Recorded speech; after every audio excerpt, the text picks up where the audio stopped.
How do you actually check if someone actually has opened an account in your name? Okay. So here are the facts I want you to pay attention to. One thing first, we really need to go to the bottom of this question. Can someone open a credit card or let's say, or even a bank account in your name? The answer is yes. Oh, yes. Scammers can use your stolen information to open credit cards, bank accounts, or even take out loans and lines of credit in your name, leaving you to pick up the pieces and dispute the debts. So that's really, really crazy. But hey, listen, it happens. But fraudsters are not the only risk to your online security, right? Over the past few years, major banks, including Wells Fargo, US Bank, and Bank of America, to name only three, have all been fined millions or even billions of dollars for opening new bank and credit card accounts without customers' permission, okay? So closing fraudulent or unrequested accounts is one of the best ways to protect your credit, finances, and even identity. But first, you have to find them, right? So let me give you a few warning signs that someone opened an account in your name. So what happens here is that scammers are pretty smart, or they think they're smart. So scammers open bank accounts in your name to access new lines of credit, engage in check fraud, or even launder money. But while this may seem like high-profile crimes, they are surprisingly easy to keep under the radar, okay? And the thing is that new bank accounts are not always reported to the major credit bureaus, and fraudsters have become masters at dodging security mechanisms that could trigger fraud alerts. So the earliest signs of new account fraud are much more subtle, including mail or calls from unfamiliar banks. Like you are somewhere in New York and you get a call from a bank in Georgia, for instance. You have warranty emails. So scammers buy anything and everything by using fraudulent credit cards or debit cards, including items that come with damaged plans or extended warranties. So receiving insurance information for something you didn't purchase could mean your financial information is actually compromised. Your credit score drops suddenly, or you are denied credit, and you have calls and letters from debt collectors, and you are also, if you are also the victim of a data breach, okay? Now, identity thieves actually are very, what they do is that they can pair leaked data with information they gather about you on social media or the dark web, which can really wreak havoc on your life. So by assuming your identity, they can drain financial accounts, destroy your reputation, and even steal the deed to your home. That's really, it has happened before. It's happening again this year.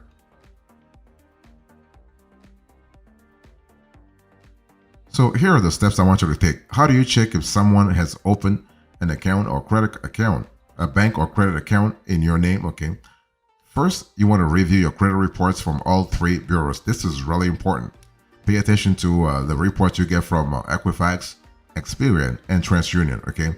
So when you actually get the report, there are a few things you want to really look into, like you want to really pay attention to. So like you want to look at satisfactory accounts, adverse accounts, collections sections. The collection section also is really important. Okay. So satisfactory accounts are kind of, this is actually the bright side of things. But just because you are up to date with your credit card payments doesn't mean those accounts are immune from fraud. So you want to verify that all records are tied to your name, address, and current phone number and reflect the balances and credit limits that you expect. What about the adverse accounts? The thing is that here is where you will find you'll find records of late bill payments, charge-offs, or other delinquencies. So if this don't match your records, you will need to actually file a dispute with each bureau that reports a mistake.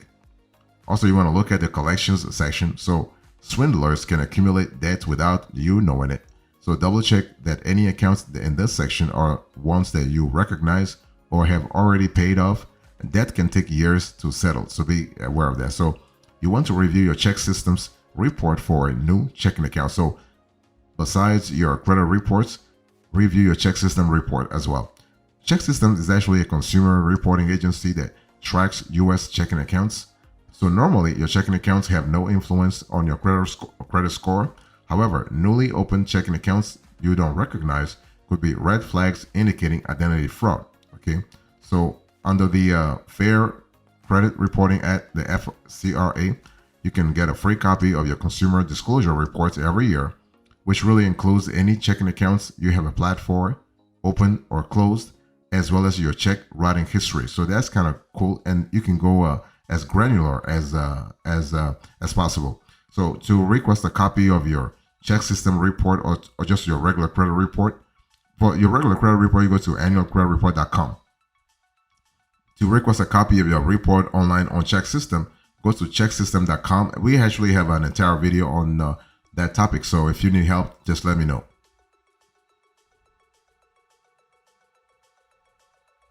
What you want to do next is to report. Actually, you want to request reports from check and ACH verification agencies. So the good thing is that credit unions, banks, and merchants use screening devices to decide whether to take you on as a customer. So Certegy, for example, tracks your check writing history and offers ACH verification services for companies that accept checks for payment. So victims of identity theft or check fraud may have inaccurate information on their reports, which can really prevent them from opening new bank accounts, cashing checks, and paying for products and services via check or direct transfer. So Certegy allows customers to request a free report every year. So you want to take advantage of that, okay? So you have 4 options for reviewing your Certegy report. You have you have a phone call, for instance, okay? You can actually before you can call, you can have a written request, you can fax, or you can have an online request form. So those are the 4 options for reviewing your report. Now, phone call, the number is 1-800-237-3826. 1-800-237-3826.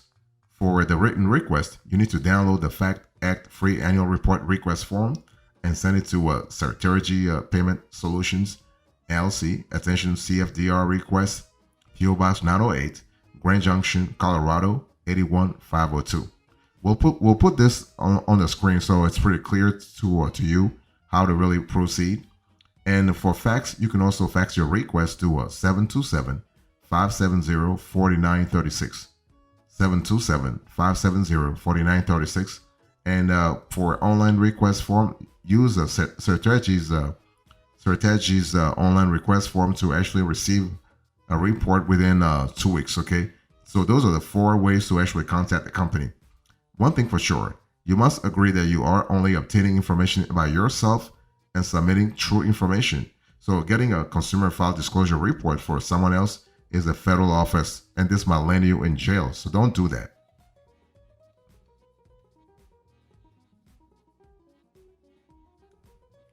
If you want to find out if somebody opened an account in your name, you want to verify income on your IRS and SSA statements.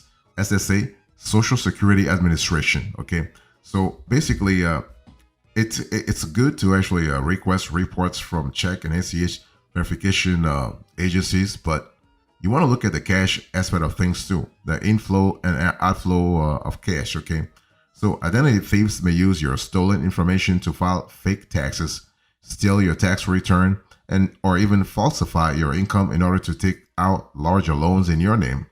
So these signs of fraud will show up on your IRS and SSA statements. So to review your statements, first create an ID.me account and then use it to log in to the relevant accounts. That's kind of cool because it helps you actually have a clear idea about your situation, your financial situation, but also it instills an extra layer of credibility and authentication in the process. So with an ID.me account, you'll be able to check your adjusted gross income from your last tax return. So the AGI is actually your AGI is an important number to really pay attention to, not only from a fiscal point of view, but also from a budgetary point of view. And so with an ID.me account, you'll also be able to authorize lenders to access your tax records when you apply for a mortgage or other loan. That's kind of cool because it helps you get your loan faster because you have established this credibility with the lenders. You can also view your tax return and wage transcript access.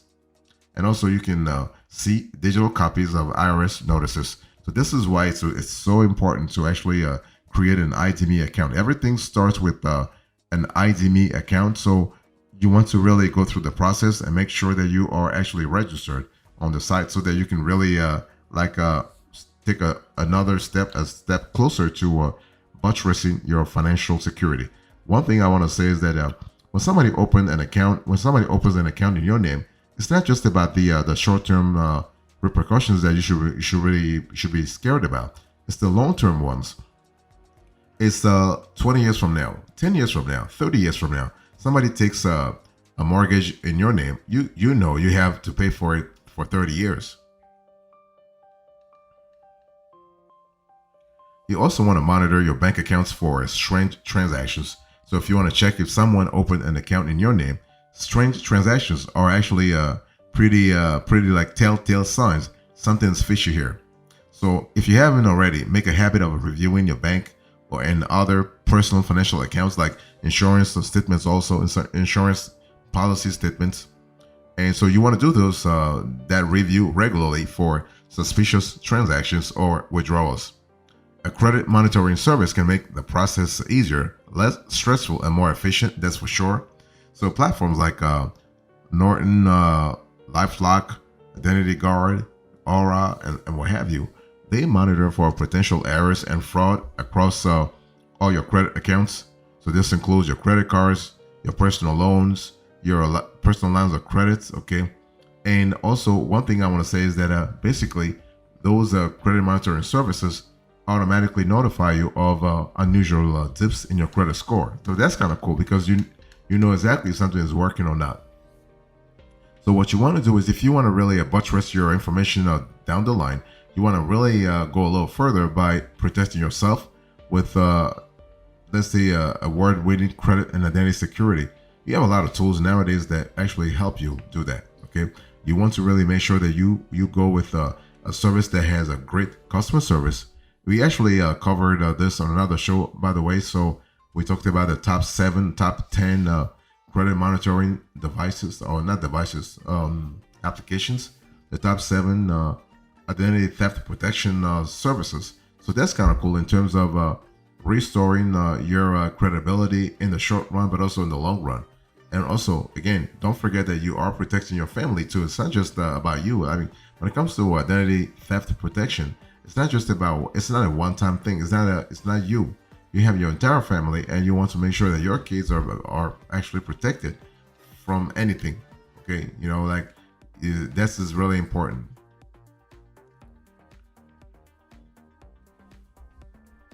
Let me give you some pertinent information here. So, when you think about checking if someone opened an account in your name, you have to really have the right strategy in terms of checking if a fraudulent account in your name exists. Okay, so what you want to do is you want to contact your bank, credit union, or credit card issuer. That's really the easiest. Why? Because they'll be able to tell you right away if they tell you the situation. As soon as you discover fraudulent activity, contact your bank and ask them to freeze your accounts and cancel any new credit cards or debit cards opened in your name. So the sooner you report the fraud, the better chance you'll have of recovering any lost funds and minimizing the damage. Next, you want to freeze or lock your credit. So credit locks and freezes prevent lenders from accessing your credit report and opening new loans in your name. So you may have access to instant credit locks through identity theft protection services like Aura, Identity Guard. Okay, so what you have it here that you have providers that lets you activate online safety directly from a mobile app. So this is kind of cool. So if you don't have one of those services, initiate a credit freeze by contacting each of the 3 major bureaus individually: Experian, Equifax, and TransUnion. So freezes actually last until you thaw them. So if you apply for a mortgage or auto loan, you will need to ask each bureau to temporarily actually lift your freeze. So this is an important element to think about, especially in the short run. Okay. You also want to report fraud to law enforcement. So sharing your experience with authorities can help them catch identity thieves. So first, file an identity theft protection at identitytheft.gov. Then go to reportfraud.ftc.gov to report a credit, debt, or a loan fraud incident to the FTC. Finally, file a police report at your local station. So having all these reports handy will make it easier to dispute fraud with banks and also lenders. Next, you want to file disputes with the credit bureaus. So you'll need to you'll need to actually file a dispute with each credit reporting agency that shows fraud on your credit report. Download and fill out the Federal Trade Commission dispute template. Send it along to a marked copy of your credit reports to highlight the offending accounts, balance the incorrect information, as well as your identity theft affidavit to each bureau reporting the mistakes. And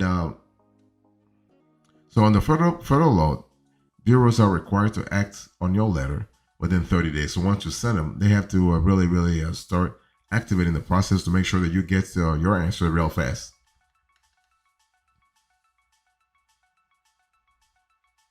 So I want to talk to you about how to keep your bank accounts and identity safe this year. So because fraudulent and unrequested accounts can put your credit score, identity, and even your savings at risk when you think about it. So to keep your account info safe, you want to follow a few hacks here. First, you want to activate banking security features. So activate any additional security measures that your bank provides, such as longer PIN codes or a threshold alert, which alerts you to low balances or unusually high transactions. Next, you want to update your records. So never reuse your password or share it with anyone else. So use a password manager to generate and generate store and long complex passwords that are tough for hackers to crack.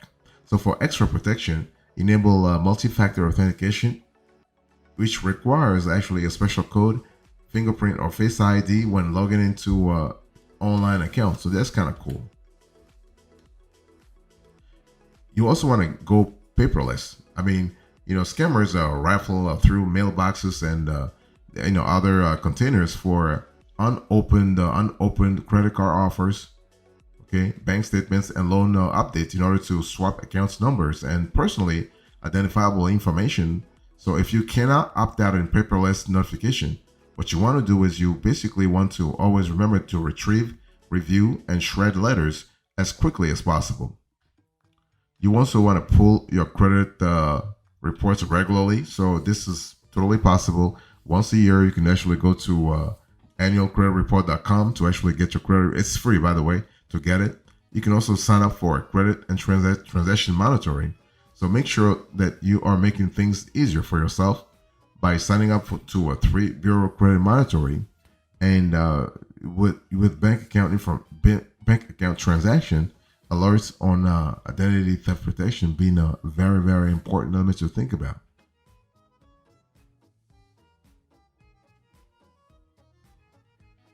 So here's a quote I want to share with you. In today's conversation, I spoke to you about how to check if someone opened an account in your name. I give you the facts, the steps, the pertinent information, and now the coda. Thank you so much. God bless you. I'll see you next time. Until then, remember, stay marvelous.